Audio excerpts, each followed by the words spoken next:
I can still hear the words, my father's voice, calm, final. The company goes to your brother. He has a family to provide for. You'll understand. I didn't argue. I didn't beg.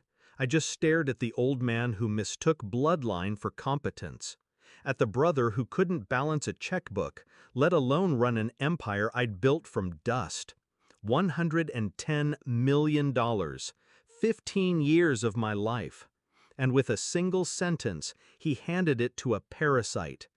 Growing up, my brother was always the golden child, the one with the charm, the smile, the ability to fail upwards.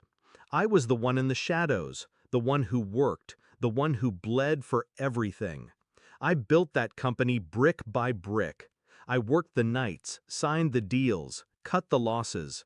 My father sat in the boardroom, pretending it was still his hand steering the wheel. My brother showed up once a quarter, bragging about ideas he stole from TED Talks. And yet, when the time came, it wasn't about loyalty, it wasn't about merit, it was about children, his legacy. As if my life's work meant less because I never brought someone into the world to use as leverage. Betrayal doesn't scream, it whispers. It was in the way my father stopped answering my calls at night, in the way the boardroom shifted toward my brother, even as he butchered numbers, in the way contracts began to pass through his desk instead of mine. By the time I heard the official decision, the betrayal was already complete.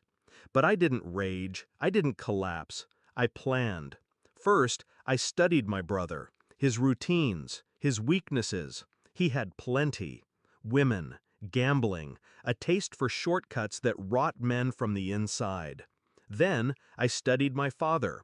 The empire was his pride, but he'd grown blind to the rot inside it. He only cared about headlines, legacy, the illusion of strength. He never noticed when I started pulling at the threads. Step 1. Exposure. I leaked my brother's gambling debts to a creditor I knew wouldn't stay quiet. The story spread, small at first, then louder. Investors started asking questions. Step 2. Erosion. I let a few key contracts slip through his hands, deals he was too careless to secure. Then I swooped in, anonymously, with shell companies that signed those clients for myself. Quietly, piece by piece, I stripped the empire of its crown jewels. Step 3. Betrayal of trust. I introduced a consultant to him, an actress on my payroll. She whispered ideas into his ear, convinced him they were his own. He paraded them to the board. Every one of them failed. His credibility bled out in public, while she fed me everything. Within a year, the empire my father handed him was a hollow carcass. The press called him reckless. Investors called him incompetent. My father called him a disappointment. I waited until the fire was at its peak before I revealed myself. The confrontation wasn't in a boardroom. It was at my father's house. The old man sat in his leather chair, my brother pacing like a caged animal, ranting about betrayal and enemies. I stepped through the door, calm, controlled. "It was you," my brother spat, face red, sweat dripping. "You ruined me." I didn't deny it. I didn't need to. I looked at my father. His hands trembled on the armrest. "You gave him my empire," I said. "You thought children would make him a man. You thought bloodline would make him worthy. Now you see what you created."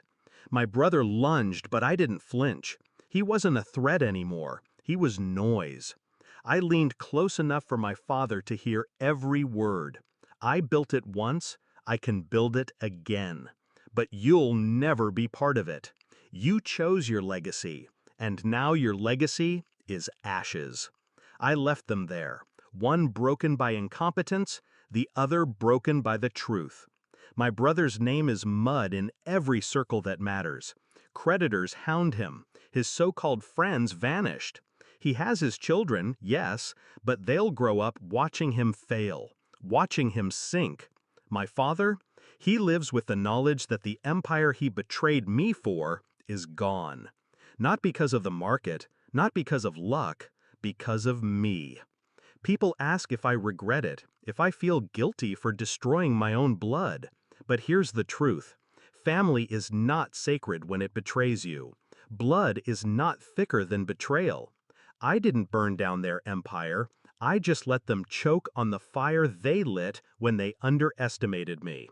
And when I look at what I've rebuilt, leaner, sharper, untouchable, I feel nothing but clarity. They gave away my crown, so I built myself a throne of their bones.